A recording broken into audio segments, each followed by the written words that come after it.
Hi, it's Dawn Billings, and welcome to 5 Levels of Communication. One of the basic starting places is realizing that there are truly 5 levels of communication, and we will be speaking to each one of these in detail: superficial, facts, opinions, feelings, and needs. So let's begin with superficial conversation. What is superficial conversation? Superficial conversation is when you meet someone at the grocery store and they say, "How are you?" And you say, "Oh, I'm just fine," or "I'm great," or "I'm terrific." You don't actually stop to get into details to say, "I'm falling apart," or "I've just had a fight with my husband."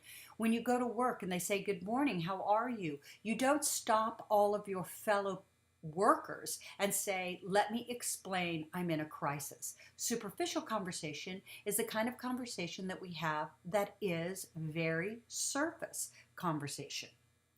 It's not that superficial conversation is bad. It is simply polite conversation. It is simply the kind of conversation that you have with people that you don't want to get into a very heavy headed or heavy hearted conversation. The second level of conversation is called facts. Facts are basically simple. It is either raining or it's not. A certain team won a game or they did not. So the definition of fact, a thing that is indisputably the case. It is very important when we're communicating effectively to remember that feelings are not facts. They may feel very real to us. They may feel like the truth, but feelings are never facts, and neither are opinions. Which takes us to our third level of communication: opinions. What is an opinion? An opinion is a view or judgment formed about something, not necessarily based on fact. Now, we know that everyone has opinions. They're like noses, and everyone is entitled to their own opinions, but they are not entitled to believe that their opinions are facts. A huge source of conflict between two people is when anyone gets confused and believes that their opinion is a fact and tries to express it as a fact, or they get confused and think that their feeling is a fact and again tries to express it as a fact. Just because you believe it does not make it true. Your opinion or your truth may not be the truth, because each of us have different slants and perspectives and ways that color our opinions. So we have to understand that opinions are different, very different than truth. So let's look at these things called feelings, and let's distinguish feelings from opinions. What's the difference between a feeling and an opinion? Well, first of all, a feeling is something you feel in the heart. An opinion is something that you think with your head. Feelings are very loaded with emotion. Not only are they loaded with emotion, but they're fickle in the sense that they're always fluid, they're always changing. We can be happy one minute and find ourselves very sad the next. We can be calm and someone can say something that just takes us to a very stressed or frustrated or angry experience in the next minute. There are so many feelings that we can feel simultaneously. This is one of the biggest challenges for a human being, is to really determine what you are feeling, name it, and then claim it. One of the biggest mistakes we make with our feelings is that we assume that they're someone else's responsibility. My feelings? Oh, don't worry about those. No one else does. Actually, you are the one that needs to be worried about your feelings. What we need to understand, so important when we are in relationship with another person, is that our feelings are always our responsibility. No one can make us angry. No one can make us sad. That occurs because we tell a story to ourselves about that person's behavior or language, and we use that story to cause us to feel a certain way. This is why, when we're feeling very strong feelings, or any feeling at all for that matter, it's very important that we stop and we take the time to look inside to examine the feeling. What triggered that feeling? Why am I feeling that feeling? Is this feeling related to something that's happened to me in the past? Is this feeling related to a value that I have that I feel has been violated? Is this feeling related to something that I am feeling entitled to, an expectation that I feel is not being met? It is very important that we as human beings take the responsibility to understand why we're feeling what we are feeling. According to Deepak Chopra, owning your own feelings rather than blaming them on someone else is the mark of a person who has moved from contracted to expanded awareness. What is expanded awareness? Expanded awareness is simply an insight into and an understanding of why we think and do and say and behave in the ways that we think, behave, and say things. The fifth level of communication is called needs. This is definitely the most difficult for most people because it is the most vulnerable. We are afraid to speak our needs because we don't know how another person is going to respond to them. We don't know if they're going to reject us because of our needs. We don't know if they're going to refuse us or refuse to even listen or understand our needs. So this is the most vulnerable level of communication. As human beings, we all have needs, and those needs affect our lives in very different ways. Abraham Maslow says that the very first needs that we have are physiological needs. We need water, sleep, food. We need shelter. We need sex. The next level of needs are security, body, health, family, employment, resources, morality. The next level of needs are love and belonging, sexual intimacy, family, friendship.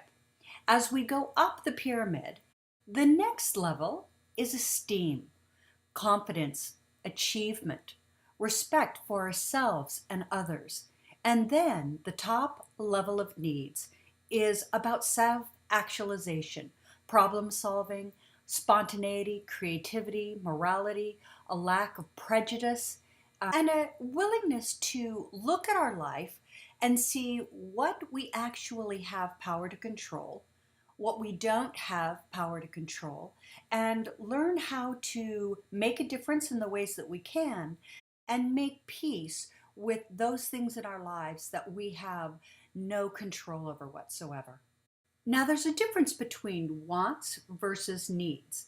Not that most of the time we certainly don't want what we need, but we need to be able to distinguish between what is a real need in our life, in our heart, in our mind, in our relationship, and what is a want. Now, there is one area that I believe that wants and needs combine, and that is the area of communication. We want and need to communicate effectively with our partner, to feel like we are being heard. So let's talk about what communication isn't. Communication isn't screaming our opinion or our feelings at another person, expecting that the louder we get, the more they may listen. All human beings, it doesn't matter their personality, color tendencies, their age, their gender, what their careers are. It doesn't matter if they are old or young. We want to feel heard. We want to believe that someone who cares about us is actually listening to what we have to say and how we're feeling. One of the things we really dislike intensely is to feel like and believe that the person that we care most about on the planet, or the people that are most significant in our lives, are not listening to us. So what is the difference between hearing and listening? Unless we have a physical impairment that does not allow us to hear, most human beings can hear. But listening is a very different thing. Listening is actually taking the time to hear what your partner or the person that is talking to you is saying without all of the clutter of creating your response.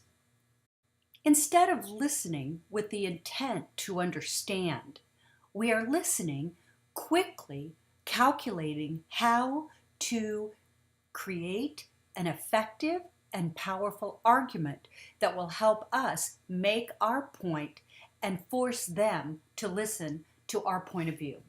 Now, there are times that we want to communicate, but we simply might be communicating on different levels. If I am communicating on an opinion level, if I am giving you facts and information that support my opinion, and you are attempting to communicate with me on a feeling level, you can see how we completely miss one another. If I want to share my feelings and you are not hearing them but arguing your opinion, it is the same frustrating feeling as completely not being heard. Any conversation where we feel heard, we will feel growth in our relationship. We will feel health. We will feel connection. Any conversation that we are frustrated, we don't feel heard at all, there is no resolution, there is no connection, are going to feel like destructive conversations. They're going to feel like they are taking the life out of our relationship. Remember, conversations and communication is not about right and wrong. It is not about proving that you're right, they're wrong. It is about understanding, simply listening to their perspective. Now, listening to their perspective does not mean that you agree with it. It means that you care enough about them to at least listen to how they are perceiving, feeling, and seeing the world. Deaf people are some of the greatest communicators. Why? Because they must pay attention when they're having a conversation. They must look at one another. They must watch what the partner is doing. They must watch their body language as well as try to understand the words that they're speaking with their hands. As listening people, we need to pay attention, careful and loving attention to the people that we care about. It doesn't matter if we agree or disagree. What matters most is, did we actually hear how they were thinking or feeling at the time they were attempting to speak to us? When it comes to human relationships, not listening and attempting to get our point across no matter what is very similar to shooting ourselves in our relational heads. How many times have you felt like, I wish they would just shut up and listen? Well, guess what? You're not the only one with that feeling. It actually is more efficient, time-wise, to just be quiet and listen carefully to our partner than it is to stand and waste time arguing our point over and over and over, hoping that this time they'll hear it. In communication, the worst battle you will have to fight is between what you choose to know about your partner and your relationship and what you feel. Our feelings tell us that our partner doesn't care. Our feelings tell us that our partner doesn't want to understand. Our feelings tell us that our partner could care less. What we have to know when we're communicating is that our partner wouldn't have chosen to be with us, and we would not have chosen to be with our partner unless they wanted to understand how we feel. So choose to know that your partner wants to listen. They simply may not at times know how or do it in the correct manner. You see, in between what we believe are facts or our incredibly strong feelings of frustration, anger, insecurity, hurt, pain, we need to have a boxcar called faith. And this faith we need to have in our partner's desire to be a better partner. We need to be able to believe that our partner wants to have a great and healthy relationship, wants to be listened to, and certainly wants to listen to us. In a healthy relationship, we must believe in our partner. We must believe that they want to communicate with us. They will be committed to strengthening their listening, but the only way that we can ensure that they will have a desire for that is that if we are equally as committed to listening, we must learn to listen. We must learn to believe in the absolute hearts of our partners and the commitment that we both have for the health of this thing called relationship. As we end this training, let's do a quick review of the 5 levels of communication. When you are talking, when you are communicating, ask yourself, am I communicating on a superficial level? Am I communicating on a factual level? Am I sharing or even forcing my opinions on another person? Am I communicating on a feelings level, or am I actually communicating on a needs level? When you are aware which level you are communicating on, then try to examine the level that your partner is speaking on and try to match their level. If they are speaking on a feelings level, attempt to speak back to them on a feelings level, or at least hear them on a feelings level. Remember, feelings are not facts. We are human beings, we have feelings, and all we have to do when we really truly care about another human being is listen. That does not mean we agree, that does not mean we endorse, that does not mean we support, but we do need to listen to our partners in order for them to feel loved and heard. Great communication is the foundation of living an overjoyed life.